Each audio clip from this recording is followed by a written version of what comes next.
আমি আমি আমি আমি প্রশ্ন করি আপনি আপনি আপনাকে আমি প্রশ্ন করেছি যে আপনারা যে রূপান্তরের অফিস নিয়েছেন সেটা চাঁদা করতে কাটতেছে, যে চাঁদা করতে কাটতেছে, আপনাদের যদি আমি প্রশ্ন করি যে আপনারা আসলে কেন এই গাড়ি চড়ে এখানে যাইতেছেন, কে আপনাদের গাড়ি দিচ্ছে, আপনারা বলেন আমার মতো 1 কোটি খালেদ মহিউদ্দিন আছে যারা আপনাদেরকে গাড়ি দেয়।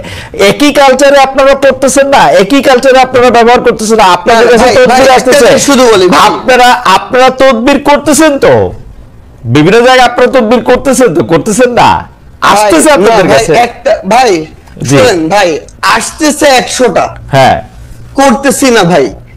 আপনি একজন একটা রেফারেন্স বের করে দেখাবেন যে এই তদবিরটা করছি, এবং যদি কোনো একটা ক্ষেত্রে ভাই বলি, ধরেন কোন একটা জেলার ডিসি ওই জায়গায় গিয়ে এখনো রাজনৈতিক দলের তোষামোদি করতেছে, জনগণের চিন্তা না করে নির্দিষ্ট কিছু মানুষের এজেন্ডা বাস্তবায়ন করতেছে, ওই এলাকার মানুষ, জনগণ, ছাত্র প্রতিনিধি সবাই একসাথে এসে যখন বলে তখন এই দাবিটা তুলছি। কিন্তু আপনি এটা যখন জনগণের ক্ষেত্রে হবে, দেশের স্বার্থ হবে, তখন আমরা আমাদের জায়গা থেকে দাবি তুলবো। আপনি এটা একটা एग्जांपल দেখাবেন, আমি দেখাবো সার্জিস আমি একটা एग्जांपल দেখাবো, একটা एग्जांपल দেখাই, অবশ্যই আমার একটা एग्जांपल দেখাই, একটা एग्जांपल হ্যাঁ আপনারই দেখাই। আমার এটা বলতে মানে এটা খুব ইচ্ছা ছিল না, কিন্তু যাই হোক একজন জুডিশিয়ারির একজন খুব উঁচু পদের কর্মকর্তা আমাকে জানিয়েছেন, আমি বলি সেটা হচ্ছে আপনার বাবার তদবিরের কারণে নিয়োগ বন্ধ করে দেওয়ায় পঞ্চগড়ের জেলা জজ আর চিফ জুডিশিয়াল ম্যাজিস্ট্রেটকে মিনিস্ট্রিতে অ্যাটাচড করা হয়েছে। ভাই শুনুন একটা কথা বলি, মানে এই যে মানে এটার চেয়ে বড় প্রোপাগান্ডা, এবং মানে আপনি শুনুন জাস্ট একটা एग्जांपल, পুরো পঞ্চগড় জেলার যত মানুষ আছে তাদেরকে জিজ্ঞাসা করবেন, পুরো পঞ্চগড় জেলার বৈষম্যবিরোধী ছাত্র আন্দোলন আছে তাদেরকে জিজ্ঞাসা করবেন, পুরো পঞ্চগড় জেলার বৈষম্য বিরোধী ছাত্র আন্দোলন পুরো জেলা কোর্ট থেকে শুরু করে এভরিথিং ব্লক করে রাখছিল শুধু একটা কারণে, এই জেলা জজ এবং চিফ জুডিশিয়াল ম্যাজিস্ট্রেট তারা তাদের জায়গা থেকে একটা নিয়োগ প্রক্রিয়ার পরীক্ষার আগে তারা বিভিন্ন জায়গায় ম্যান সেট করে রাখছিল, এবং ওইখানে যারা পরীক্ষার্থী ছিল তাদের প্রতিবাদের মুখে পড়ে তারা পরীক্ষাটা পর্যন্ত বন্ধ করে দিতে বাধ্য হয়। এবং সবচেয়ে মজার বিষয় হচ্ছে, একটু অ্যাড করি ভাই, সবচেয়ে মজার বিষয় হচ্ছে ওইখানে অ্যাপ্লাই করেছিল মনে করেন 2000 স্টুডেন্ট, তারা তাদের মতো করে বিভিন্ন এক্সকিউজ দিয়ে প্রায় অর্ধেক স্টুডেন্টকে পরীক্ষা দিতেই দেয় না, বাকিদেরকে দিয়েছিল। এবং এরপর এটা পর্যন্ত রেফারেন্স ওই স্টুডেন্টদের পরীক্ষার্থীদের কাছে চলে গিয়েছিল, বিভিন্ন পলিটিক্যাল দল তাদের জায়গা থেকে লিস্ট পাঠিয়েছিল, এবং এই চিফ জুডিশিয়াল ম্যাজিস্ট্রেট এবং জেলা জজ যিনি রয়েছেন তারা বিগত সময়ে আওয়ামী লীগের সময়ে তারা ওই সময় যে আইন এবং বিচার মন্ত্রণালয়ের যিনি মন্ত্রী ছিলেন তার লিস্ট দেখে দেখে পঞ্চগড়ে নিয়োগ দিয়েছে। এই অভিযোগগুলো এক করে পুরো পঞ্চগড় জেলার ওই পরীক্ষা যারা পরীক্ষার্থী তারা রাজপথে নেমেছিল, মানুষ নেমেছিল, বৈষম্যবিরোধী ছাত্র আন্দোলন নেমেছিল, কোন সিঙ্গেল একজন পার্সন যদি এটা বলতে পারে, ভাই আমিও বলতে পারি খালেদ মহিউদ্দিন ভাই বিগত সময়ে এরকম অনেক কঠিন কঠিন টকশো করেছেন, কিন্তু তারপরও আওয়ামী লীগের বিরুদ্ধে কঠোর হন নাই, সাপোজ এটা এরকম আসতেছে এই জন্য ভাই 100 কোটি টাকা পেয়েছিলেন, এটা আমি বললাম, কিন্তু এটা কোনদিন সত্য হইতে পারে না। আপনি সিঙ্গেল এরকম একটা দেখাবেন যে কেউ একজন বলবে যে আমাদের একটা রেফারেন্স ওই জায়গায় গিয়েছিল, আপনি যে কারণে আমরা এটা বাধা দিয়েছি। সিঙ্গেল আচ্ছা প্রথম কথা যে সমস্যা সমাধানে আপনি নেতৃত্ব দিলেন, আমি কেন নেতৃত্ব দিব না ভাই, সবচেয়ে বড় শুনেন আপনার কাছে অভিযোগটা আসছে তারপর আপনি এটা সমাধান করলেন, ব্যাপারটা কি এরকম? না না না, আমার কাছে অভিযোগ কেন আসবে, আমার কাছে কোনো অভিযোগই আসে নাই। আমরা আমাদের জায়গা থেকে যে জিনিসটা দেখেছিলাম যে যখন পঞ্চগড় জেলার বৈষম্যবিরোধী ছাত্র আন্দোলন এই একটা মানে আগে থেকেই ঠিক করা নিয়োগ প্রক্রিয়ায় যাচ্ছিল, এবং তাদের আগের রেকর্ড গুলো এরকম যে বিভিন্ন রেফারেন্সে, বিভিন্ন সুপারিশে এবং অর্থ লেনদেনের মধ্য দিয়ে তারা নিয়োগ দিয়েছে।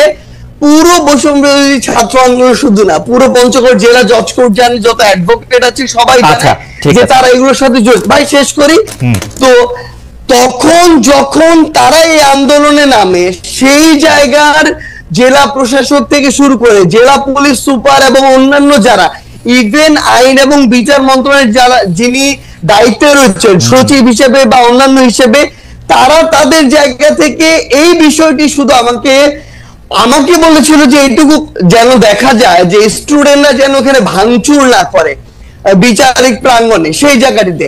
আমরা আমাদের জায়গা থেকে বৈষম্যবিরোধী ছাত্র আন্দোলনকে বলেছিলাম তারা তাদের যৌক্তিক আন্দোলন চালিয়ে দেয়, কিন্তু তারা যেন কোনো ভাঙচুর প্রক্রিয়া রাখে, এইটুকু। এটি হচ্ছে প্রশাসনিক বিষয় ভাই, কিন্তু না আমার মনে হয় যে একটা কথা অ্যাড করতে হবে ভাই, বলেন একটা কথা অ্যাড করতে হবে, সেটা হচ্ছে সবচেয়ে বড় বিষয় হইতেছে কি ভাই, কিছুদিন আগে আমি এরকম দেখছিলাম সোহরাওয়ার্দী মেডিকেলে একটা প্রেসক্রিপশনে লেখা সমন্বয়ক সার্জিস আলমের আত্মীয়, বাড়ি হচ্ছে নাটোর না পাবনা, এরকম কিছু একটা জায়গা। আমার 14 গোষ্ঠীতে ভাই এখানে কেউ নাই। এখন অল্প কিছু নাম যেহেতু সবাই জানে, এই নামগুলোকে বিভিন্ন ভাবে ব্যবহার করা হয়। যখন দেখতেছে তার প্রত্যাশিত কিছু একটা হচ্ছে না, তখন যাকে তার সন্দেহ হচ্ছে তার বিরুদ্ধে এরকম এলিগেশন দিয়ে দিচ্ছে। কিন্তু এটা যখন ভাই একটা জিনিস শুধু বলি, এটা যখন আপনি আপনার জায়গায় এরকম, আপনি ভাই আমাদের কাছে অনেক রেসপেক্টেড, একদম সোজা বাংলা কথা বলি ভাই। সো সেই জায়গায় যখন এরকম একটা কথা চলে আসে, কেউ একজন বললো, ওইটা এরকম একটা মেইন স্ট্রিম জায়গায় চলে আসে, এটা খুবই অপ্রত্যাশিত। আর আপনাকে যদি অফিসের কথা এবং এই কথাটা বলি ভাই, আমি আমার জেলায় এ পর্যন্ত 8000 কম্বল দিয়েছি ভাই। এই টাকাটা কোনো চাঁদার টাকা না। এই 8000 কম্বল আমি যদি ওই মানুষগুলোর সাথে যোগাযোগ করে না নিতাম, ওই মানুষগুলো অন্য কাউকে দিত। বাংলাদেশে এরকম অন্তত কয়েক হাজার মানুষ আছে যারা প্রত্যেক বছর 10-20 হাজার কম্বল বিভিন্ন জায়গায় দেয়। আমি এর মধ্যে মনে করেন 10 জন মানুষের খোঁজ পেয়েছি বা খুঁজে বের করেছি। আমি ওটাতে যাচ্ছি ভাই। আমি তাদেরকে বলেছি যে ভাই আমার পঞ্চগড়ে প্রচন্ড শীত, আপনি যদি আমাকে 1000 দিতেন, আমি আমার মাধ্যমে বিতরণ করতাম, তাহলে ভালো হতো। তারা দিয়েছেন, এইটুকুই কম্বলের বিষয়। 2 নম্বরে আসেন ভাই রূপায়ণ টাওয়ারের বিষয়। তাই একদম স্পষ্ট কথা বলি, বাংলাদেশের রাজনীতি করতে বিগত রাজনৈতিক দলগুলো যেই লেভেলে টাকা খরচ করার কালচার তৈরি করেছে, একদম কালো টাকা দিয়ে, সেটা যদি কন্টিনিউ হয় আমাদের দ্বারা বাংলাদেশের রাজনীতি করা সম্ভব না, একদম ক্লিয়ারলি বলে দিলাম। আমরা আমাদের জায়গা থেকে ভাই একটা ফাউন্ডেশন করার প্রসেস অলমোস্ট শেষের দিকে। এই ফাউন্ডেশনের ওপেন ফান্ডিং হবে দেশের এবং দেশের বাইরের। আমরা আমাদের জায়গা থেকে আমাদের ম্যানিফেস্টো তুলে ধরবো পুরো পৃথিবীর মানুষের সামনে। আমরা যদি আমাদের রাইট ট্র্যাকে থাকি, তারা ফান্ডিং করবে, যদি না থাকি তারা ফান্ডিং করবে না।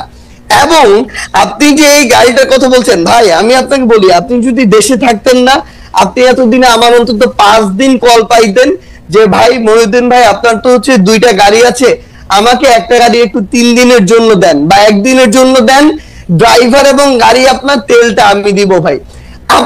আমি ভাই লিখে দিতে পারি, আপনি খালেদ মহিউদ্দিন ভাই আপনার 2টা গাড়ির মধ্যে একটা গাড়ি একদিনের জন্য আমাকে দিতেন।